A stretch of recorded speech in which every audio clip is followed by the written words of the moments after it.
meget op i det, men i det, jeg har deltaget i spillet, der har jeg ikke så meget tænkt på at se mig. Jeg har bare gjort det for oplevelsens skyld, og så håber jeg, at der er nogen, der kan få øjnene op for mig, så jeg kan blive skuespiller eller sådan noget.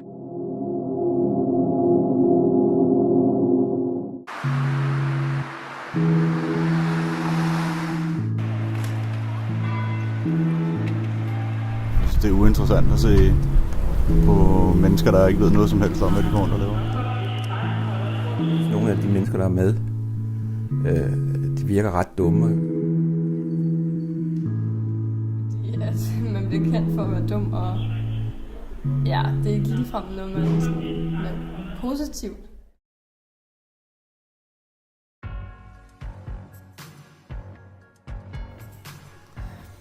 Griner vi af dem eller med dem? Hvordan har de det efter kendislivet? Hvordan opfattes de? Vi spurgte folk. Kan du nævne nogle af de kanaler, hvor der bliver sendt reality-programmer? Det er ikke TV2. Kanal 5. Kanal 4 og TV3+. Jeg tror, det var TV3. TV3 sender Paradise Hotel. TV3. TV3 og... TV3 er en reality-kanal. Hver dag sender de et utal af programmer fra Paradise Hotel til familien fra Bryggen. 2 tilfældige dage er 58% af alle de programmer, de sender reality-tv. Det er her mange kendte programmer, der bliver sendt. TV3 blev lanceret den 31. december 1987.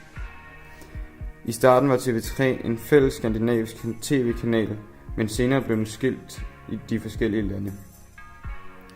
Nogle af de første programmer, der blev sendt, var Robinson-ekspeditionen, Fear Factor og Fangerne på fortet. Det mest populære program fra TV3 er der Paradise Hotel, der nu kører på 10. sæson. Kender du den så til nogle af de reality-programmer? Og kan du nævne nogle? X-Factor. Paradise, Big Brother, For Lækker til Love. For Lækker til Love. For Lækker til Love. Synes du, det er underholdende? Ja. Hvorfor? Fordi de ikke så kloge, mange af dem, til sådan noget dem til. Han taler lidt bøde, synes jeg. Han er sådan en rigtig yderbøv for varer. Gamle perfektionist. Perfektionistisk. Perfektionalistisk. Altså, perfektionalistisk. Perfektisk. Kender du nogle reality-deltagere? Ja, Amalie og Peter og Amalie, Pernille, Danny. Jeg kender mange. Nadja på Paradise Hotel. Amalie. Hvorfor tror du, de har valgt at stille op? For at få penge, for at blive kendt. Fordi at de vil prøve at have en oplevelse, prøve noget sjovt. måske fordi at, de står et sted i deres liv, hvor de ikke sådan får nok opmærksomhed ved at måske være på en uddannelse. Så får de mere opmærksomhed ved at komme med i tv og blive genkendt på gaden og så videre.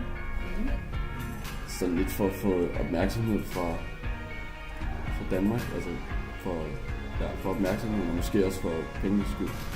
Men det er jo lidt berømmelsen, som man siger det. Måske en nemmere vej til at lave en eller anden slags... Altså Amalie, hun siger jo gerne, hun gerne vil lave fjernsyn. Det må sige en eller anden nem vej til at lave en eller anden form for slags fjernsyn. Kunne du finde på at deltage i et program? Ja, det kunne jeg nok godt, men det er nok an på, hvor jeg ser frem, det er. Hvorfor? Fordi jeg gider ikke at blive dømt som sådan en dum en. Det kommer stærkt ind på, hvad det er for et reality-program. Ja, altså hvis... Det er ret svært at svare på, men...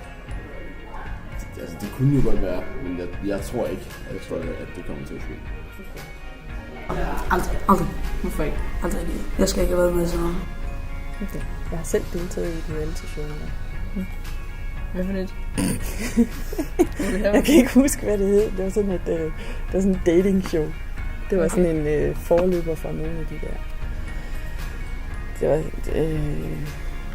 Det var sådan nogen, hvor der var nogen, der skulle deltage, og så skulle de Altså, det var sådan en forløber for nogle af de der Paradise-hoteller. Hvad tænker du om? Har du nogle fordomme om Altså, man har jo nok altid nogle fordomme om reality-deltagere, så ja. Men må vi høre noget? Om Amalie, man synes, hun er ret sådan, dum og siger nogle uintelligente ting og så videre. Altså, mange mener jo, at folk, dem der laver reality, de er sådan dummere og sådan. Men altså, jeg tænker også sådan lidt, at de gør så meget dummere, end de er. Mm. Faktisk så netop de første, jeg nævnte, dem der deltager i reality shows for at blive berømte, dem tror jeg egentlig, at de er meget bevidste om, hvad de gør. Og er helt klar på, at deres formål er at være berømte. Så dem har jeg egentlig ikke så mange fordomme omkring. Så kan man have tanker omkring deres hvad hedder sådan noget, kognitive niveau og sådan noget. Men på den måde fordomme har jeg ikke. Jeg tror, de har mange fordomme. Det er nok min fordom. Tror du, at programmer som Paradise Hotel og Fristet påvirker unge negativt eller positivt? Altså jeg tror, at det påvirker unge lidt negativt, fordi for eksempel, at de er fulde hele tiden. At det påvirker ligesom unge til, at det er normalt at være fuld hele tiden, og det er normalt at skændes, og det er normalt, at der er så meget drama, men det er ikke rigtig virkelighed. Jeg tror, at det påvirker negativt. Måske til at gøre det samme, som de gør. Som for eksempel hvad? For eksempel at sådan, feste helt vildt meget, og sådan, være sådan, spille dummere, end man er. Hvis I ejede et firma, og I havde set en reality-deltager i tv'et, som ansøgte om arbejde, og I måske havde et lidt negativt indtryk, vil I så ansætte ham eller hende? Jeg tror, jeg vil give ham eller hende en chance først, afhængigt af, hvor dårligt et ry personen nu havde fra hvilket program han eller hun havde været med i. Hvis nu det var sådan en ry med at gå, og hvis nu skulle arbejde i Netto eller sådan noget, og så personen havde et ry for at gå og stjæle ting, så ville jeg nok ikke ansætte personen. Men det vil påvirke jeres beslutning? Ja. Umiddelbart ville jeg ikke, nej.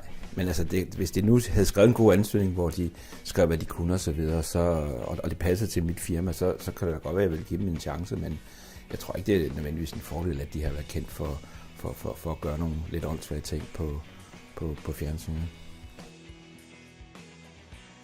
Selvoptaget er et program, som blev sendt i januar på DR3. Det viste, hvordan forskellige reality-deltagere levede efter kendislivet. Irina, Pernille og andre deltagere filmede dem selv, både når de havde opture, men også når de havde nedture. Programmet chokerede mange og åbnede folks øjne, da man ser, hvordan deltagerne ikke kan leve et normalt liv. Deltagerne har ingen penge, deres familie er skuffet over dem, og det er svært at få job. Vi ser også, hvordan nogle af deltagerne er blevet snydt af TV3 for penge. Personerne, der deltog i selvoptaget, fik ingen løn.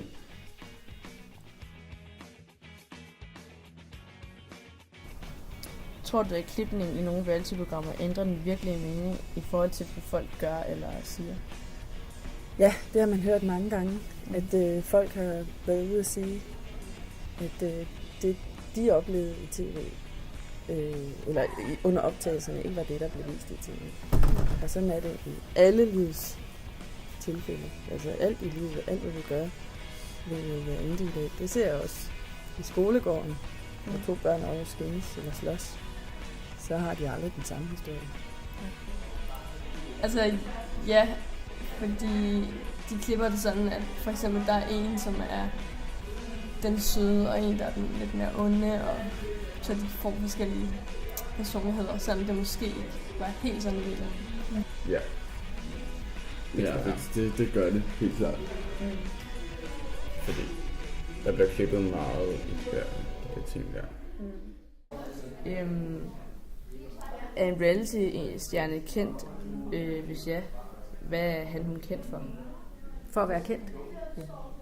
De bliver kendt for det program, de har været med i, og så hvis de nu har gjort noget, eller gør noget, de hele tiden gør, som er lidt exceptionelt. Så altså for eksempel Amalie, hun er kendt for at være ikke særlig klog. Ja, lidt intelligent. De er nok meget forskelligt. For eksempel sådan en som Gustav, han er vel meget kendt. Men måske andre ikke så kendte. Hvad er han så kendt for? Altså, han er jo mest kendt for at være med i tv og være bøsse og være sådan sjov og underholdende. Hvorfor tror du, det hedder reality-tv? Ja, det gør det jo, fordi man vil på en eller anden måde afspejle virkeligheden.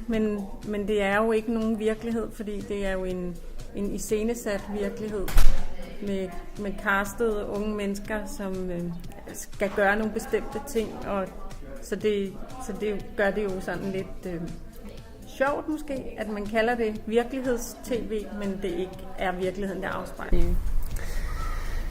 Det er jo fordi, man har lavet noget til. Reality betyder virkelighed, eller noget i den retning. Mm. Og det er jo en kontrast til det skønlitterære tv, altså drama. Fordi det er med mere eller mindre uden et manuskript. Der er i hvert fald ikke replikker i reality-tv. Der er selvfølgelig et manuskript, fordi ellers så ville det ikke hænge sammen. Der skal være en plan. Altså, reality betyder virkelighed, men ja.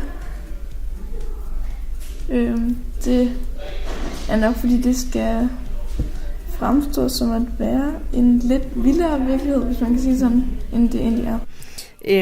Hvordan vil du beskrive en reality-deltager med i forhold til personlighed og udseende måske? Jamen, de virker meget sådan ekstremt udadvendte og måske også lidt selvovervurderende. Og så, ja. Jamen altså, der er altså med udseende, jamen altså, der er nogen, de gør meget ud af sig selv, det er så ikke. Altså, de er måske lidt karikerede, der er for eksempel, hvis der er nogen, der er meget sådan drama queens, og nogen, der er sådan for eksempel meget grove, eller og så selvfølgelig bliver de castet sådan, at de ser godt ud. Når jeg ser mig selv i spejlet, så ser jeg intet mindre end skønhed. Det er lige så det går ondt i øjnene. Hvis man er en reality-deltager, så skal man, hvis man virkelig kan deltage, så er der jo en casting. I hvert fald til sådan nogle programmer som Paradise og Robinson og hvad de nu hedder. Og der er jo et tv-selskab, der står bag, som sørger for at skille skidt fra snot. Og sørge for at få nogen med, der både har robustheden i det, og også har udseende og... Altså, hvad vil man skrive? Jeg tror, at en meget sådan en person, der måske er meget sådan opmærksomhedskrævende-agtig, og meget sådan vise sig-agtig, det er så det samme. Nogle af dem kan vel godt være bitchy, og nogle kan vel godt være ting på andre. For det meste tror jeg, de er sådan lidt bitchy. Tror du, reality-tv altid findes? Nej, det tror jeg ikke. Som jeg sagde lige før, så tror jeg, det på et eller andet tidspunkt, så får folk nok af det. Og så sker der noget andet. Der har lige kørt på Facebook for et par måneder siden, der var der sådan en tendens med, at alle de blev udfordret, og så skulle de drikke en halv liter øl eller en liter øl på et eller andet. Inden et eller andet, og det er slut nu. Altså det findes ikke mere, det er allerede overstået. Nu er der nogle andre ting i spil. Så jeg tror, det er sådan, det kommer til at køre i bølger. Jeg tror altid, det vil være et eller andet sted. Ja, der vil nok altid være sådan en eller anden form for reality.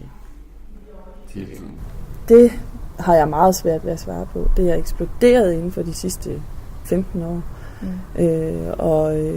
Lige nu ser det ud, som om det stiger og stiger, men jeg ved ikke, om interessen også falder lidt igen. Men jeg tror, at medierne har en meget, meget stor magt. Og flere penge, der bliver postet i medierne i at tiltale vores de centre i hjernen, der styrer vores adrenalin og vores endorfiner og alt det der. Så vil der være reality-tv på samme måde, som der er narko.